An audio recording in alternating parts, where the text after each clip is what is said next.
Tonight, after this video ends, you can run an experiment that costs nothing. You need a patch of floor, your own back, and 5 minutes. No stretching, no equipment, nobody touching your spine. You just lie down flat and wait. Plenty of people have already tried it, because the internet keeps daring them to. And here is where it gets strange. Some of them stand up feeling taller, looser, almost stretched out, like somebody quietly pulled their spine straight while they were down there. Others stand up sore, rubbing a shoulder blade, asking a question that sounds ridiculous out loud. How did lying still on the ground manage to hurt me? Same floor, same 5 minutes. Two completely opposite stories. And the people living those stories have no idea why their bodies picked such different endings. Meanwhile, the internet is at war over this. One camp swears the floor saved their back and mattresses are a scam. The other camp calls floor sleeping a punishment dressed up as a health trend. They argue in comment sections every single day. And both camps are staring at the wrong thing. So here is what we are going to do. We are going to run those 5 minutes together. On the clock. From the second your back touches down to the moment you stand up. Because chances are, you will feel different when you get up. And that feeling, the most convincing part of the whole experiment, is also the part that fools almost everyone. Your 5 minutes start now. The moment your back meets the floor, something stops. It has been running your entire life. Every hour. Awake or asleep. And you have never once noticed it. Because you have never once been without it. Until right now. Think about where your body has actually been today. A mattress this morning. A car seat. An office chair. A couch cushion tonight. Every one of those surfaces was soft enough to give. And that giving is not a luxury. It is a job. Every soft surface you have ever rested on has been standing between your skeleton and gravity, running a quiet negotiation on your behalf. The mattress lets your shoulder sink 2 inches so your neck does not have to bend. The car seat catches the curve of your lower back. The couch spreads your weight across hundreds of small points of contact, so no single point has to carry very much at all. You have never felt that negotiation happening. That is how good it is. Gravity pulls your weight down. The surface pushes back. And somewhere in the middle they settle the terms. Which part of you sinks? Which part gets held up? Which part carries the load? Your whole life, some cushioned thing has been sitting at that table, haggling with gravity so you do not have to. The floor does not negotiate. The floor is the end of the conversation. It does not give an inch for your shoulder blades. It does not rise to meet the curve above your hips. It has one position on every issue, and that position is no. So the deal gets very simple, very fast. Your weight has to land somewhere, and with nothing soft to spread it around. It lands on whatever parts of you stick out the most. Here is a way to see it. Imagine the floor is dusted with a thin layer of flour, and you lie down on it for a minute. Then stand up and look at the mark you left. You would expect the outline of a person. That is not what you would get. You would get something closer to a chain of islands. 1 island behind your skull, 2 islands at the shoulder blades, a wide one at the pelvis. Right around the flat bone at the base of your spine, 2 small ones at the heels. Between those islands, open water, long stretches of your body that never fully touch down at all. That is the map of your first second on a hard surface. 5 or 6 small islands, holding up an entire human being. On your mattress tonight. Your weight will be shared across a whole continent of contact. On the floor. It funnels down into those few bony harbors. And every pound you own has to dock at one of them. Now, hold on to this. Because it matters for our mystery. That flower map is yours and nobody else's.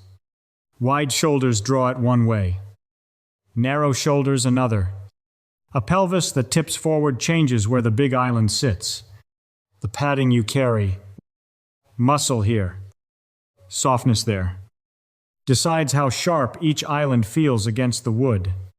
The two people from the start of this video, the one who stood up taller and the one who stood up sore, they left two different maps on that floor before either of them had been down for 3 seconds.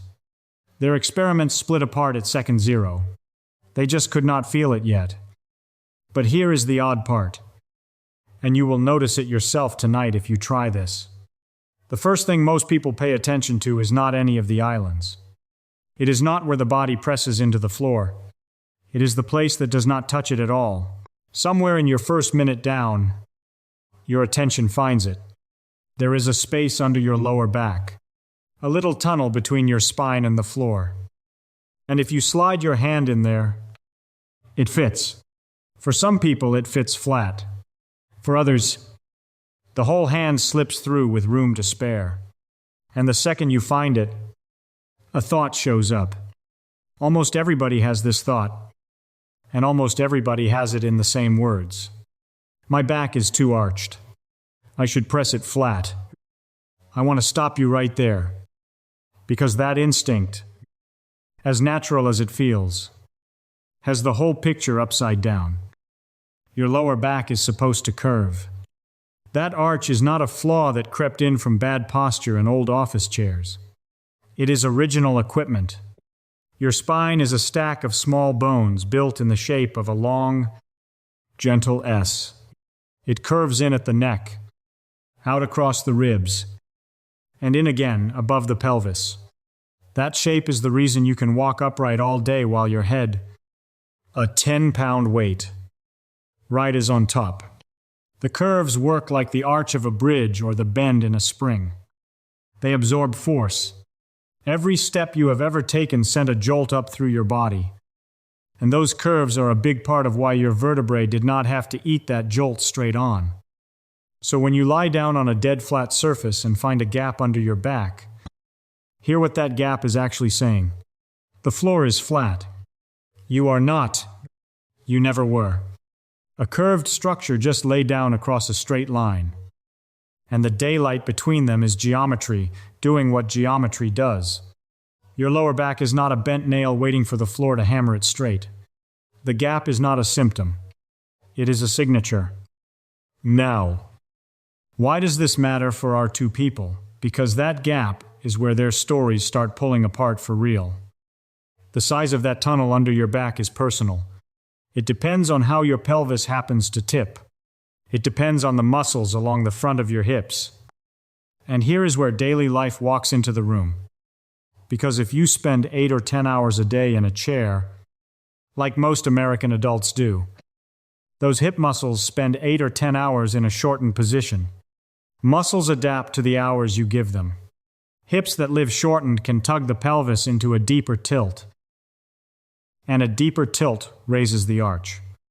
And a higher arch means a bigger gap over the floor. You can even watch this change in real time tonight.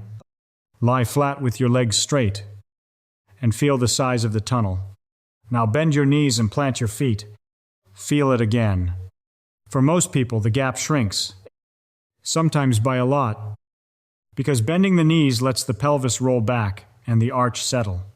Same spine, same floor, one small adjustment, different geometry. Remember that trick.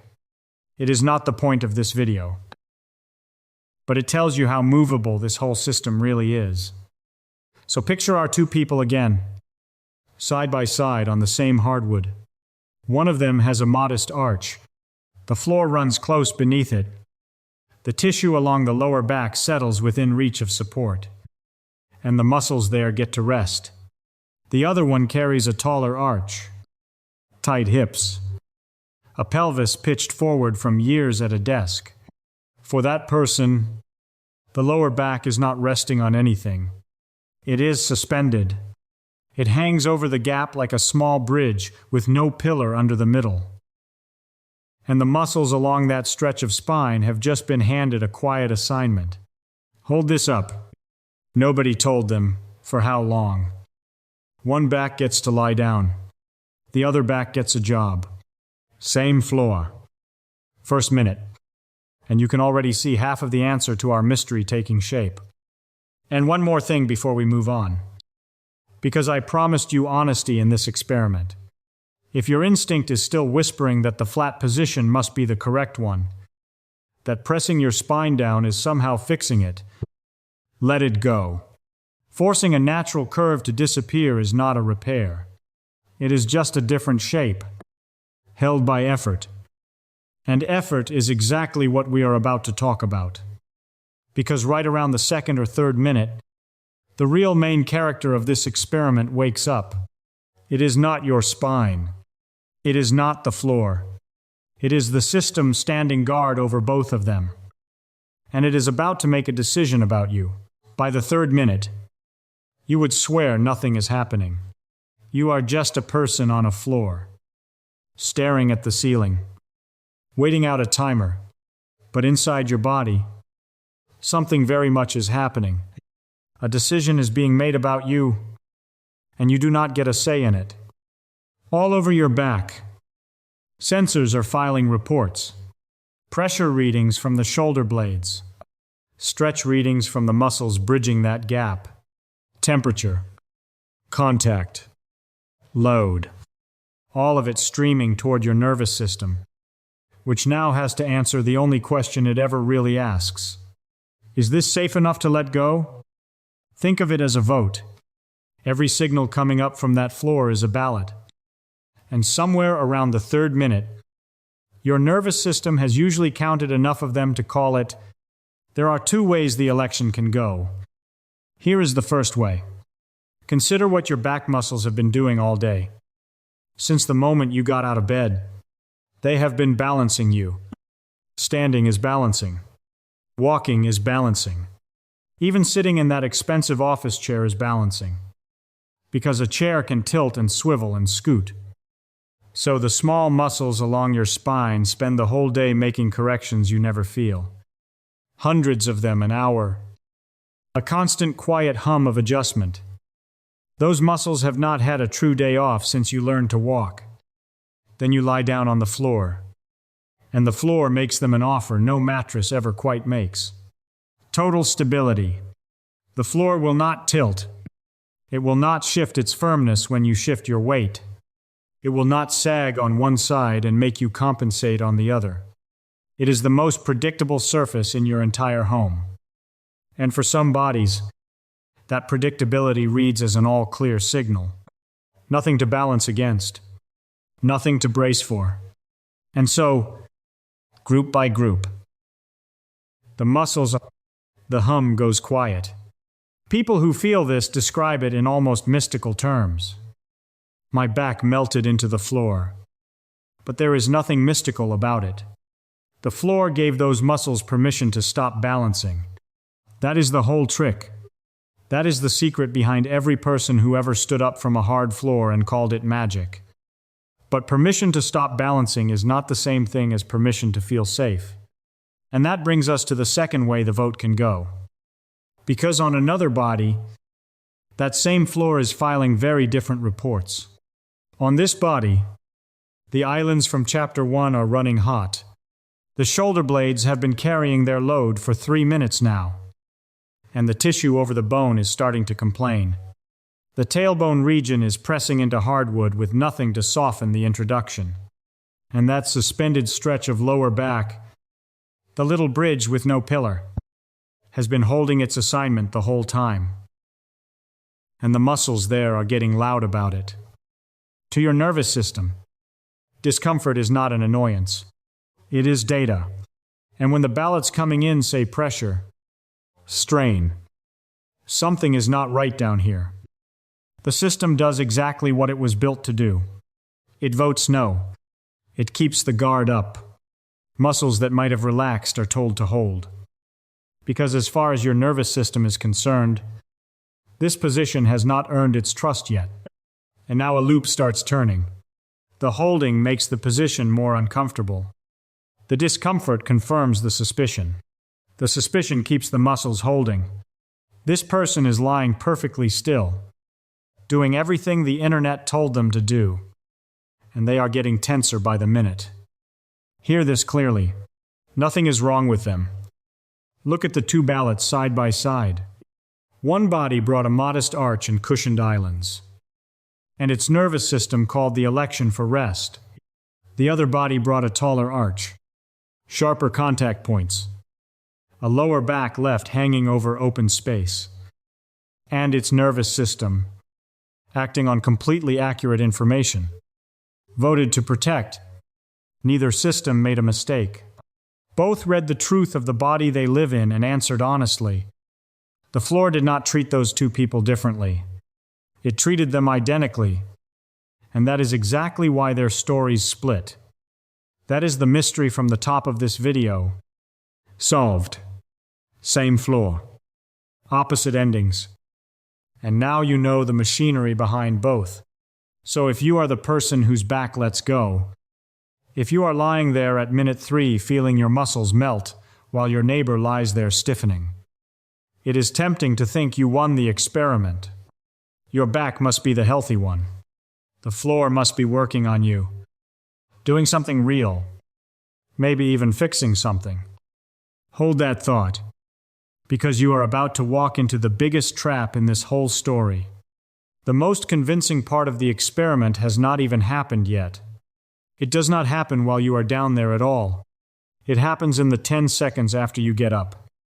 And it fools the relaxed person far more often than it fools the sore one. The timer goes off. You roll to your side, push off the floor, and come up to standing. And there it is. You feel taller, straighter, lighter through the lower back. Your shoulders seem to sit differently, like somebody loosened a strap you did not know you were wearing. Some people get an urge to stretch tall toward the ceiling, and the stretch feels expensive, the kind you would pay for. If you have ever wondered why floor people online sound like they joined a religion, this is why. Not the 5 minutes, these 10 seconds. This exact feeling is the testimony behind half the floor sleeping movement. The moment people point to and say, "See, it works. Something happened." And I want to be very careful here, because something did happen. The feeling is real. You are not imagining it, but watch what actually produced it. For hours before you lay down, your body held the shapes of your day.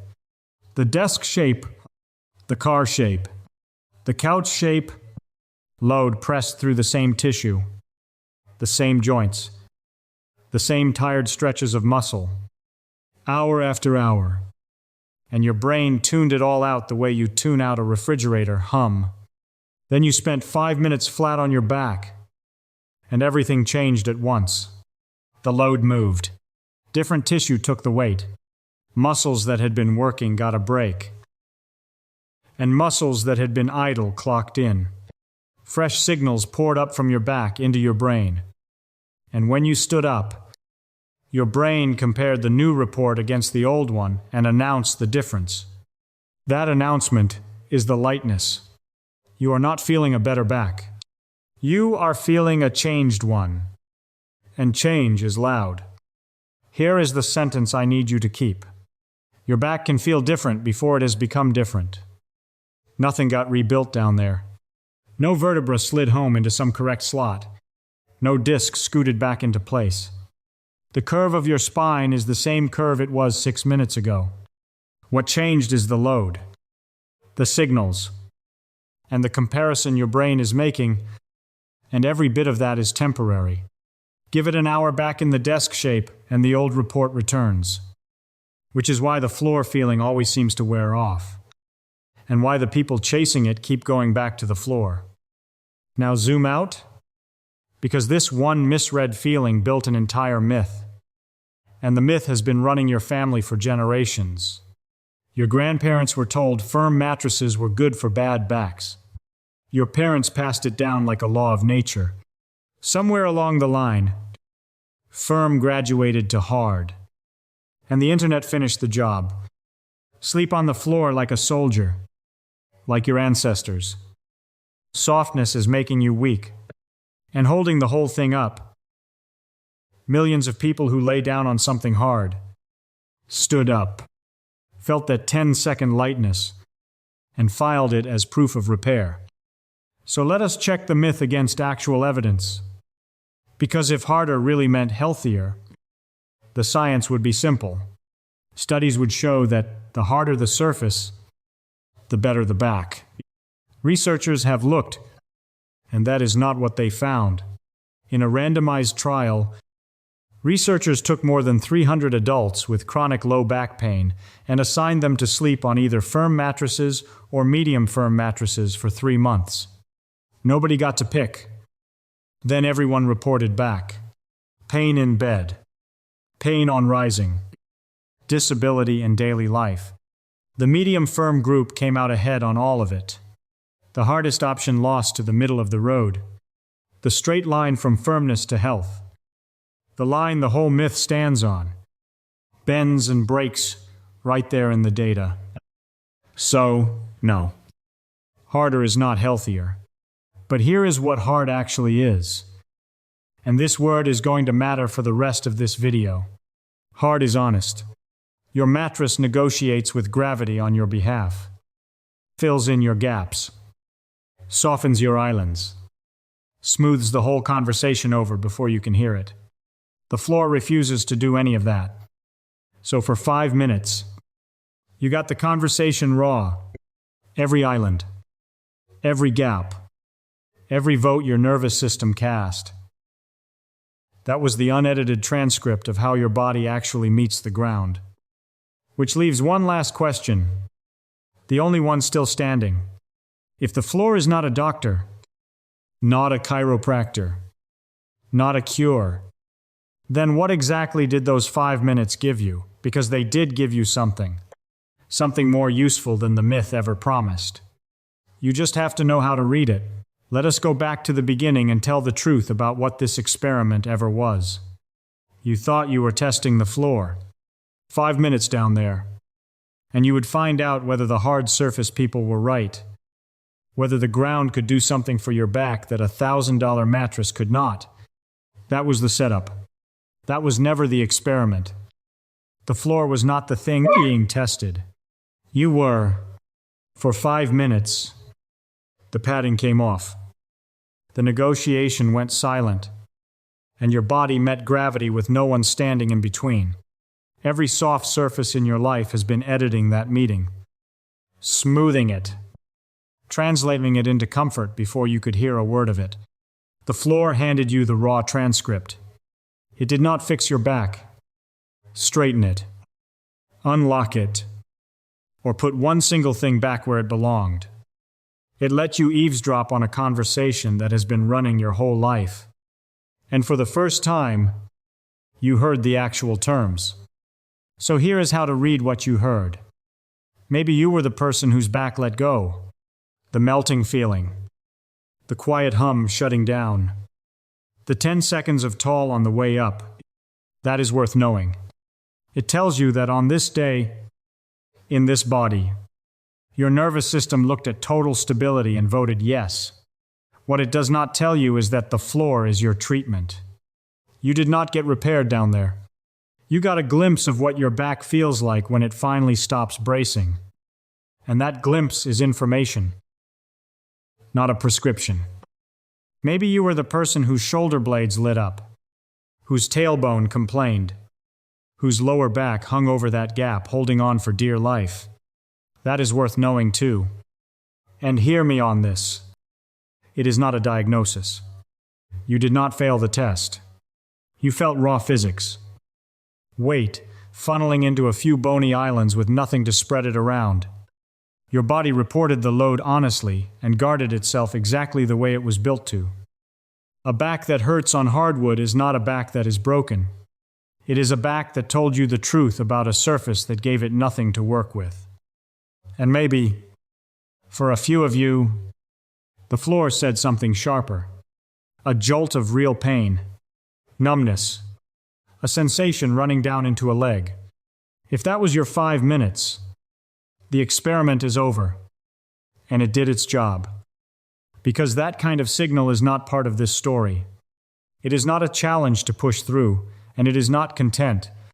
That signal goes to a doctor, and taking it there is not overreacting. It is the single smartest read of the data available to you. Now, the question everyone asks next. So what should I sleep on? You already know the shape of the answer, because you spent 5 minutes learning it. The hardest surface lost that argument to the evidence. The softest surface is just a different way of losing the negotiation. A bed that swallows you whole and lets your spine sag into the deal. Your back does its best resting on something that still knows how to bargain. Room for the parts of you that stick out. Backing for the parts of you that curve. Where that balance sits is different for a wide-shouldered body and a narrow one. A tall arch and a modest one. Which is why the perfect mattress your brother-in-law swears by did nothing for you. And why nobody on the internet, including me, can name your number from a distance. Which brings us back one last time to the two people from the start of this video.